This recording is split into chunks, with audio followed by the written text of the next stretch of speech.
So, hello and welcome back to the MCC Brussels podcast. My name's Jacob Reynolds. Today we're going to be taking a look at the events in the run-up to the election in France. We're going to hear a little bit about the Belgian presidency of the European Council's Green Coup, and we're going to take a little look at some of the machinations surrounding the formation of political groups after the European elections. But first to France, and to dig into events in France, I'm delighted to say welcome, or it should be bienvenue, to Frank Füredi, our Executive Director, and to Philipp Siegert, who's the Deputy Research Director. Welcome to you both. Hi. Hi. Things have been moving really, really fast in France since Macron called the snap election in reaction to that disastrous defeat in the European elections. But Philipp, you've been following this closely. Can you give us a kind of condensed layman's view of what's happened and why it's been kind of so explosive over the last few weeks? France has had the last presidential and Assemblée Nationale parliamentary elections in 2022, and since then Macron has not had a government majority of his own in parliament. So for the past 2 years it has been a bit of a bumpy ride for him. And the elections, now the European elections, have shown that the Rassemblement National got twice the score that he and his formation of parties, coalition of parties, gained more than the Social Democrats, and the further parties were in even lower scores.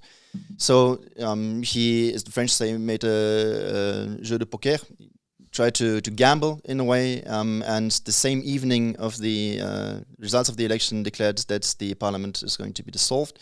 He left a very short time frame for the electoral campaign, putting it at what's now the end of next week, June 30th. And the second round of elections on July 7th. There has been a tendency of a formation more or less of 3 blocks, similar at least on the left side to what we've seen in 2022. So the left parties sort of finding an arrangement to not compete with each other in the constituencies. The center bloc around Macron and his party.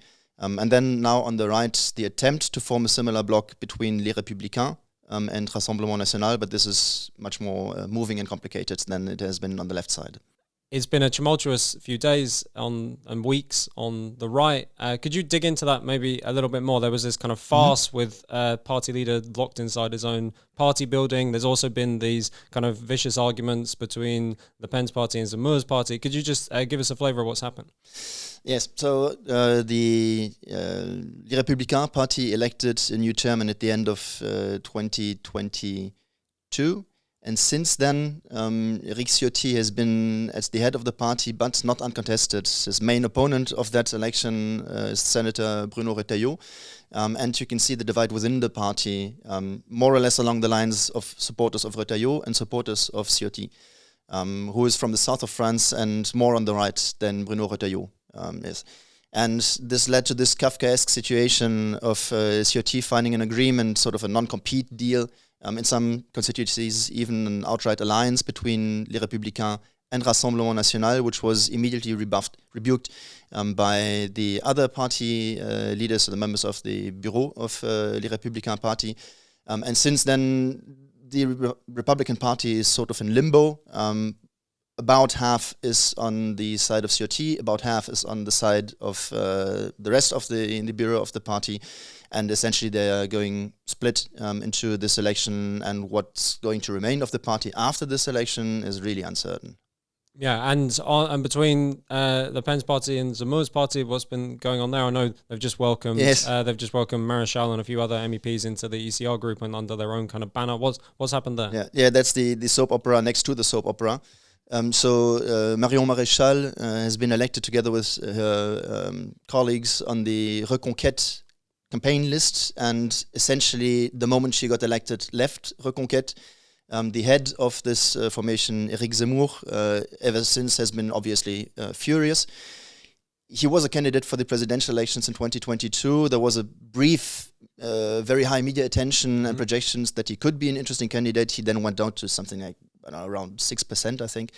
And Reconquête didn't get any seats in the national parliament. So essentially, I would say that Reconquête plays no significant role for the foreseeable future in French or European politics. And zooming out a little bit, Frank, this election's fast becoming one of the most pivotal elections, not just in recent French history, but possibly in recent European history. Why is what's at stake in this election so important for France and for Europe?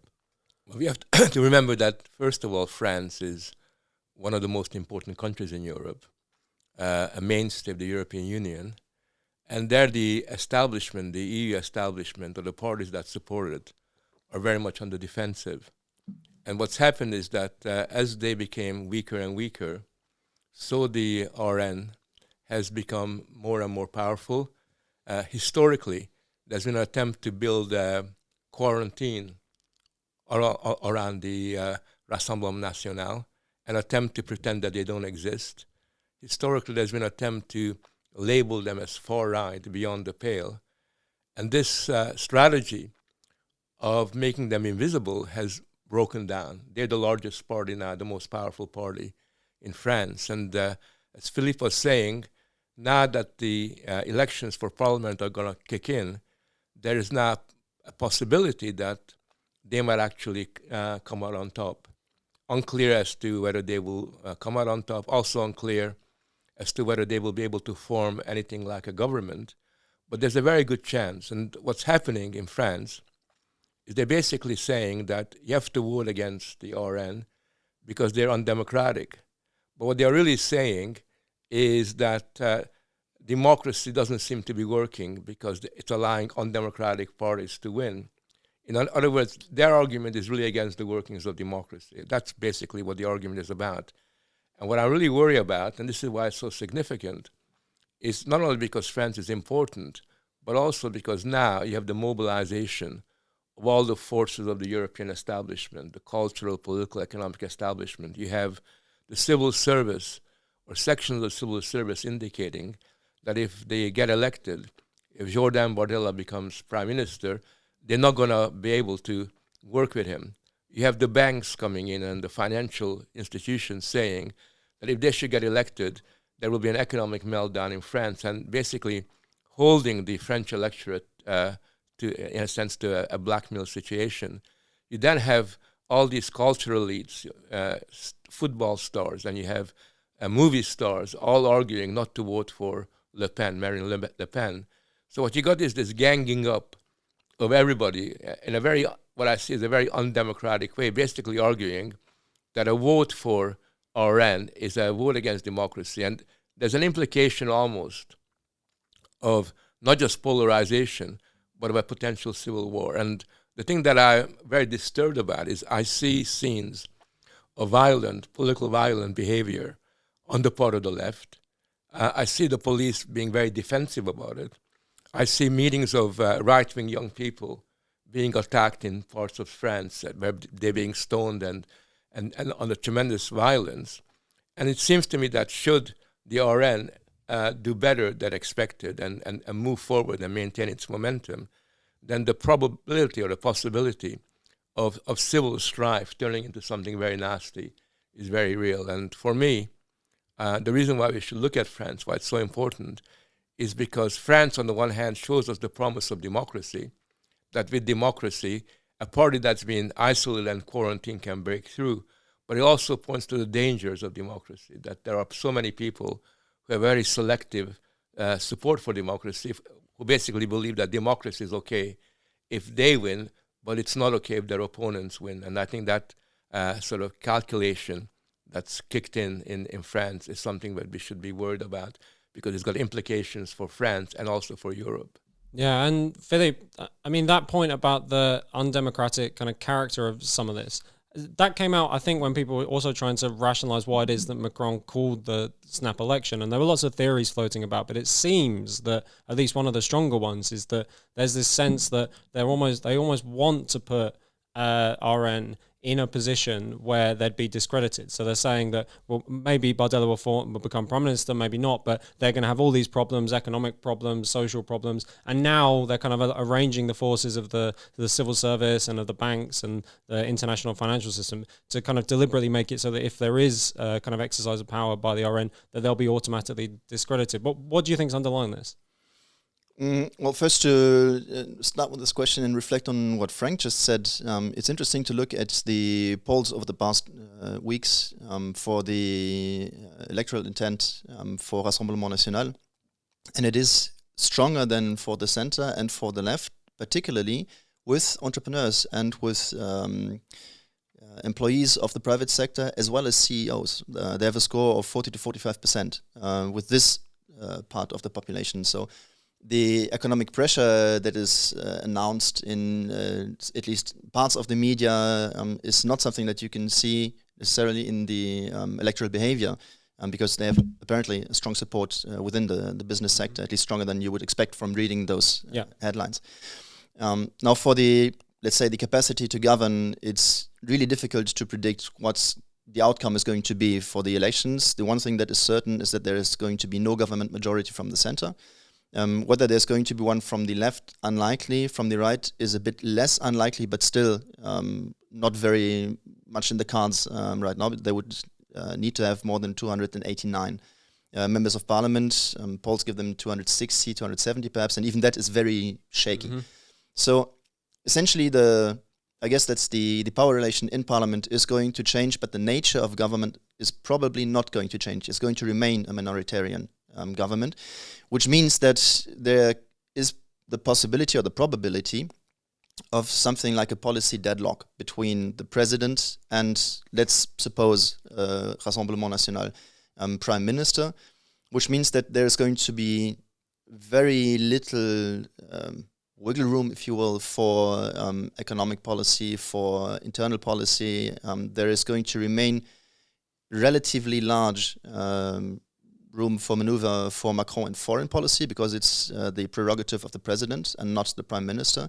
So it could be a situation of, let's say, if the next regular elections take place in 2027, of some 2.5 years of non-movement on many issues, key issues of internal policy, which is an obvious direct contradiction to the political program that Rassemblement National, as well as the left side, put forward should they be elected to parliamentary majority. Yeah, and these kind of machinations, as it were, Frank, have kind of fit a theme of recent French politics, where there's been this kind of real, the cordon sanitaire in its purest form, to just keep out the right at all costs. And it's almost, they think that just by doing that the kind of concerns that people have that mean they might want to vote for the RN are just going to go away. Or are they really kind of that out of touch? I think they're out of touch, and you have to also remember that a similar strategy exists all over Europe of making the right invisible or calling them far right and trying to demonize them. But it seems to me that the points that Philipp is raised is quite interesting, because there will be an attempt to create a gridlock around the RN to basically limit their room for maneuver, both on the economic and the political side. And I think there's a chance of that might work, because traditionally what you have in situations like this in France is what they call cohabitation, where you have a minority prime minister existing with a president from a different political party. Now, Bordella has said that he's not going to go along with that, unless he's got a majority, he's not going to become a prime minister. But I think that when the results are announced, the temptation of being a prime minister of RN really completely coming out of the situation that they've been in might be too strong. I think the one point that's really important that I want to underline that Philipp made is that it seems that between now and the presidential election, the room for maneuver for any party to make important political changes and social transformation is very limited. And I think in the end it will be the presidential elections which are coming up, which will be decisive for the future of France and indirectly will influence events in Europe. So, Philipp, I mean, we alluded to the concerns people have, why it is they might want to vote for the RN. What is going on in French society? Why is it that they did so well in the European elections? And can we expect those same concerns to play as the same or even maybe more of a role in the parliamentary elections? Likely, yes, though you cannot just take the results of the European elections and project them on the upcoming French national elections, because voter turnout is going to be much higher.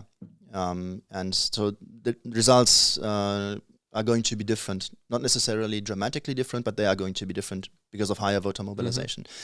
There are obviously, let's say, the rational issues. This or that economic policy has the preference of the voter. So you go, for example, for the reinstauration of the ESF, which is a tax on high fortune, and the reduction of the pension age. So those are things that are part of policy. And obviously you have the question, how can you finance this? Is that at all possible or not? But there is another thing which is probably at least as important, especially when the campaign is so short, which is irrational, or let's say emotional identification with a certain political party or tendency. And this is something which kicks in, especially with these three blocks left, let's say technocratic center and right, which kicks in stronger than it would during a long campaign where you have more time and more of an obligation to explain the program. Take the election of 2022. The Rassemblement National had 22 core points it presented, now it's 8. So it's condensed, it's more vague, and it is more about voter, let's say, affectionate identification with something. And this is particularly strong on especially the left and the right, less so in the center, but on the right, what is a very important issue, and this is one which is not limited to the right, is cultural identity. And this is something that the Rassemblement National is strong on. I think this is one of the reasons why Les Républicains split, because they see much more of a defense of the French cultural identity with the Rassemblement National than they see with the party line of Macron. And I think this is something that is going to be decisive in the upcoming elections. Yeah, and Frank, I mean, this question of cultural identity, like what does it mean to be French, is like a key motivating factor as it is for lots of populist parties right across the continent, and whether on issues to do with kind of Macron's, like his whole Jupiterian style of presidency, his disconnect from the voters, the sense that people aren't really represented by anybody who speaks or understands their language. That's a very strong motivating factor for the RN, and a reason why they're kind of doing so well. It is, and that kind of technocratic orientation, that their luxury beliefs, which are completely alien to the rest of society, is very important. So for the first time, I think, in the post-war period, the center is going to have a insignificant role in the outcome. The center seems to have imploded from within. It hasn't got the capacity to be credible and have the kind of legitimacy that Macron enjoyed when he emerged as a serious political player. I think that the question of cultural identity is important because underneath it all is also a very powerful sense of insecurity, both political insecurity but also economic insecurity. And that's something that the RN is able to capitalize on. The left is basically living on the past. It's able to mobilize a large number of people because of traditional identification.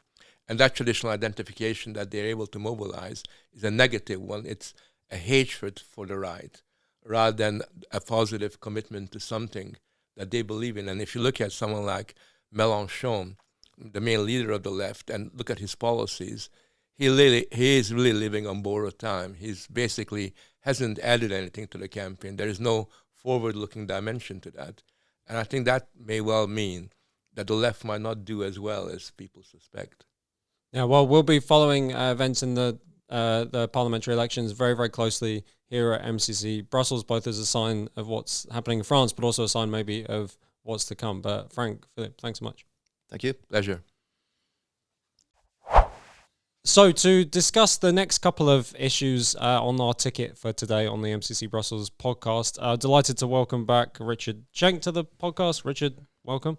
Yeah, welcome. Nice to be here. Delighted. And first, I wanted, one of the reasons we got you back on is because you've been following quite closely a story which we were all over last week, but I think deserves the fuller treatment because it's kind of so incredible what happened. And I'm talking about the vote in the EU Council for the nature restoration law. Now, we, in our tweets and in some of our media work, described this as almost a green coup. Could you explain what happened and why that moniker is actually quite appropriate? Well, we tried to find some precedent for what happened last week, and we didn't find any yet. So maybe somewhere deep in the EU archives, we have something like this that happened before. But this was pretty much a green coup that was unprecedented in EU history. What happened is that the Green Austrian Minister for Environment went to the EU Council and casted a vote in the name of Austria, of the Austrian government. But within the government, there was no consensus on this vote. And the vote was on the nature restoration. It was on the nature restoration law, correct? She casted a vote on the nature restoration law. But at the same time, domestically within the Austrian constitution, there is a provision that if the Austrian federal states cast a unanimous vote on an EU issue, she is legally bound by that. And there has been some political controversy within Austria that maybe we can also discuss, but so there was a legal controversy if she's bound by the Austrian federal states vote or not, and she just went ahead anyways. And also what's very interesting that a lot of green ministers in the council, like the Brussels Minister for Environment, also from the Greens, who chaired actually the EU Council meeting on this day, basically ignored any legal concerns and just went ahead anyway. This was a very, very unusual proceedings, and rule of law issues were basically ignored. Yeah, and this seems like it was kind of planned or plotted or put together for some time, and they were kind of, in a way, quite open about what was going on. There was a picture that we shared of a load of green ministers from different countries in front of a banner that I think was sponsored by Greenpeace or something. So in the background of this, what's been going on? We know that the nature restoration law has been hugely controversial across Europe, especially something that's close to our heart with farmers, because of kind of essentially how it really threatens farmers right across the continent. But why has this issue become so important for the EU elites that they reverted to these kind of really underhand tactics to get it passed? After the EU elections, where especially the Green Party, suffered a heavy defeat, they had to do something to regain initiative and momentum. And it is pretty clear that they choose the nature restoration law as their battleground, because it has a large symbolic value for the electorate. And the coordinated press statements by all the green ministers for environment in Europe, from not only the Austrian one, but also Germany, Ireland, or the socialist one from Spain, shows that this nature restoration law was so important for them that they wanted to signal that they are still able to take the political initiative. So they were ready to ignore, in this case, also the rule of law questions behind it. Why is it so important for them? Because the nature restoration law is binding. It contains a lot of binding rules how land areas in the EU can be used. It's not only a problem for agriculture, but also for housing, also for transportation. And this is exactly why the Austrian federal states, who were responsible within the Austrian system to implement these rules, say no, because they say that this is going to cause a lot of practical problems. But the Greens went ahead anyway. Yeah, so, and Philipp, I mean, maybe, as Richard said, there's not a nice precedent, at least in our memories, of something like this happening. But isn't this kind of backroom dealing, behind the scenes, like horse trading, isn't that kind of just part and parcel of how the EU works, especially when it comes to controversial legislation? I think there is you could say perhaps a tradition of a lot of horse trading and backroom deals, as you put it, which is part of the process here in Brussels. But I, as Richard pointed out, do not know of any precedent where a member of a government who I would say is bound by the decision of a government to represent the position of the government in a council meeting goes against the position of her own government. So this is something that I would not put into, let's say, the usual backroom dealing or the closed doors discussion. This is something which is rather unprecedented and very pointing to a, let's say, dysfunctional, at least, view of the Minister Gewessler, who made this decision on her role in the Austrian government and her role as someone who votes in the meeting that she was in for the natural restoration law. Yeah, well, they like to say that they always like to say, the EU elites, that Europe will be forged in a crisis is one of their favourite slogans. But actually it seems that more and more they kind of, every time there is public opposition, it's not that they forge a new kind of Europe, but they find a new way of getting around the people and the kind of express wishes of the people. But just before we close on this topic, Richard, what's going to happen now? There's a lawsuit in process that the Austrian government have launched. What's going on, and can we expect this to run on a little longer? We still struggle to find legal precedent, as I said. So it's not clearly laid out what's going to happen. But currently, what has been announced is that the Austrian chancellor say that he is going to sue for the annulment of the Austrian vote within the council. On top of some legal proceedings within Austria, which we don't want to speak about now. This will lead to the very interesting question that the Austrian government will sue basically the secretariat of the council, who will be responsible for defending the council's vote on this issue. And if this vote should be annulled by the ECJ, then this would mean that the council has no position on the nature restoration law within first reading. So to move forward, they would actually have to put forward their own proposal of the nature restoration law, which would trigger a second reading in Parliament. And in the new Parliament, most likely the nature restoration law will have no majority anymore. So the nature restoration law will be stuck in an institutional nirvana and no man's land for quite a while. And this flagship piece of the EU Green Deal would not move forward. Yeah, well, let's actually dig into the new parliament a little bit now. I think over the weekend there was news that potentially another one of the right-wing groups has kind of formed itself into a bit of a bloc. But Philipp, what's been the state of play since the elections? And there's been horse trading, again that word, all over the place. But what's your take on the situation at the moment with regards to the composition of the groups? Who's done well, who's maybe fallen behind, and what about this new right-wing group? Yeah, so there is a lot of shifting going on. Many actually positions of national parties who send members to the European Parliament are as we expect them to be, but there is always movement from one party or one group in the European Parliament to another, at least for some of the elected members, and you can have all sorts of scenarios. For example, to take the list of Reconquête in France of MEPs being elected, and essentially the very moment they are elected, for internal reasons, because of the elections in France, quitting Reconquête, so they are not on the ticket anymore with which they came to the European Parliament. And so these shifts do happen with essentially every election for the European Parliament. What's now happening, and I think the potentially constituent meeting of the additional group on the right side of Parliament is taking place right now as we speak, is that the AfD from Germany, which has been excluded from the ID group, essentially with a French vote, is trying to constitute a new group of what they call sovereigntists, and that would be a group that has the potential of meeting the necessary quorum, which is the 23 members of parliament representing at least 7 countries. But there is obviously the question, what's the common core would be for the program, or let's say at least the essential common position, because the groups in the European Parliament do not have a program as the parties do in the national parliaments. And it seems for the time being that there are a few number of issues that are common to those parties, or to those representatives rather, from potentially Spain, as far as things look right now, from Germany, from Poland, from Greece, from Bulgaria, Slovakia, and I think I'm forgetting one more. And the proposition would be first to reduce the European bureaucracy, not just in size but in scope. So to subtract policy fields from what the European bureaucracy has the right to do. So in terms of policy competence, shrink it. The second is not necessarily a non-alignment, but less of an alignment with NATO, and certainly less transatlanticism compared especially to the ECR group.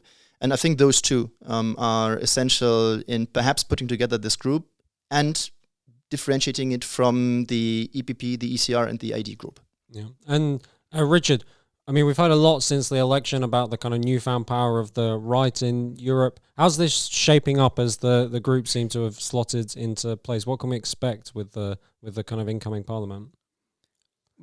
Within the European Parliament, after the installment of the new Commission, usually we didn't have coalitions anymore. With the breakdown of the traditional grand coalition between the EPP and the Social Democrats, we have seen increasingly that there's some certain fluidity between there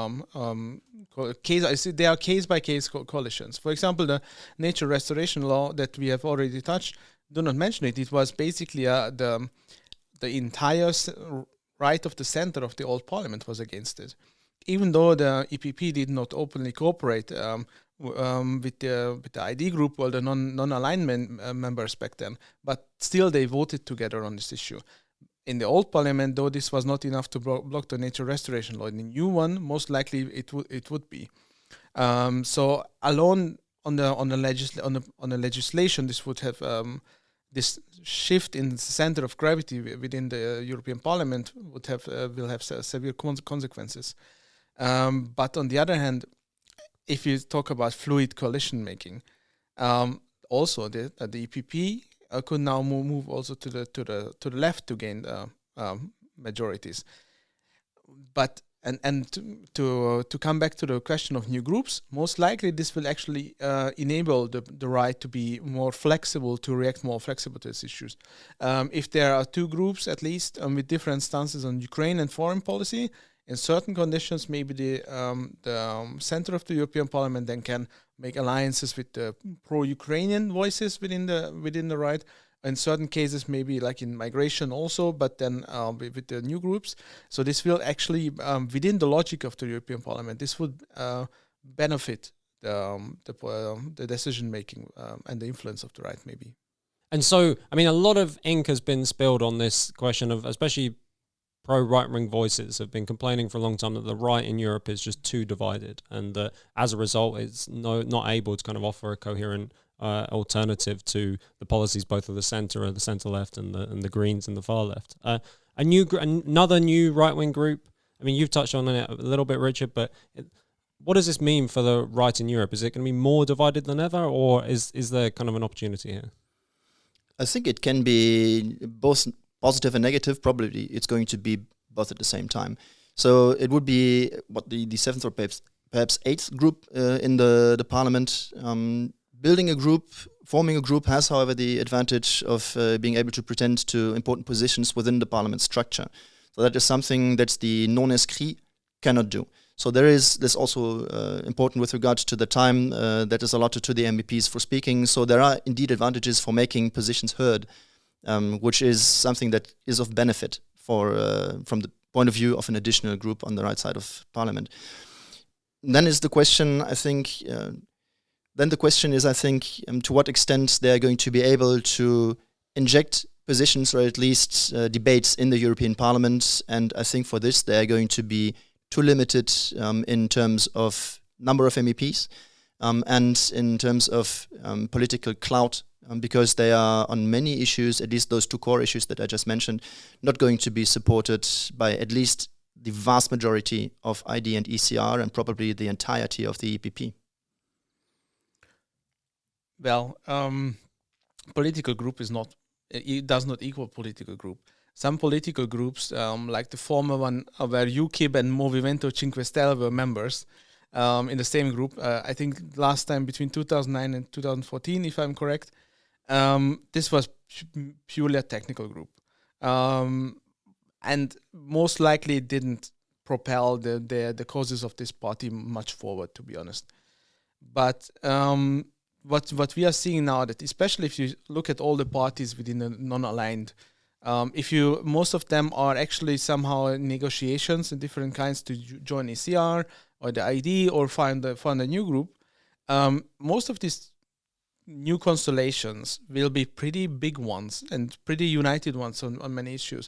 The ECR is pretty much united on by economic terms, on migration, also on foreign policy, and if you take all these non-aligned members searching for new groups, and many of them somehow are negotiations with the ID remnants, to build a new alliance, this could actually be one of the biggest groups in parliament. Depends on how many exactly will join.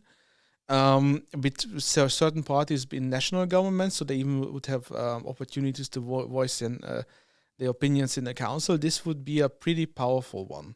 And I wouldn't see this as a division within the political right any more than the Greens are divided from the Social Democrats. This is just the usual within the logic of the system. That's good. Yeah, and I mean, some of our viewers and listeners will think that we've got a kind of special inside track into what's going to happen with Fidesz, I can say that we don't necessarily, although maybe we hear a few things. But has anyone, what have people been picking up about what might or might not happen to Fidesz? Obviously, the Fidesz delegation was very angry about the inclusion of actually two parties in different places across the European parliamentary groups. But what have you been picking up?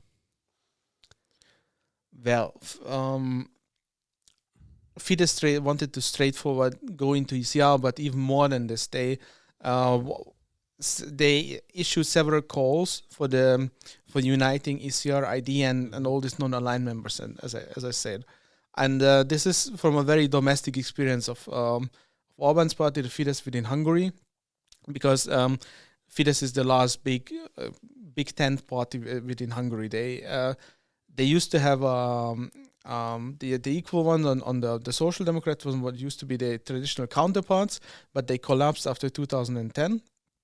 And Fidesz made the experience at home that a united big right-wing party is key to success. This is one point of view. Many other parties who are coming from the right are actually not part of big tent right movements, and this is the main explanations for Fidesz's behavior. I think from what I heard that there is potential interest of including Fidesz into such a new sovereigntist group. I think that at least some of the Mi Hazunk MEPs, so from the further right in Hungary, would also like to join this group, which is met with skepticism by other potential members of this new group. So I'm not quite sure what is going on and how this is going to be reshuffled. I think one of the determining factors is going to be the relationship on the European level, at least, between the MEPs from the German AfD and from Hungarian Fidesz. Because in all domains that I'm aware of, they refuse, from the Fidesz side, to cooperate with the AfD, which has left them with almost no partner in the German political landscape, but is still a position that is being held by the Orban government. And I do not know if this is going to change with regard to the AfD members of the European Parliament, with regard to the strategic advantage of having an additional group. That's still open as far as I'm concerned. Yeah, well, we'll of course be following this all very closely, but more importantly, as the new MEPs come into Parliament, we'll be certainly trying to make the case for some of the issues that we've discussed a lot on this podcast and in our work elsewhere. We'll be certainly making the case for farmers, for free speech. We'll be talking a lot to the new MEPs about migration and, of course, about the culture wars too. So stay tuned with us, and we'll be discussing all of the issues as they crop up across Europe.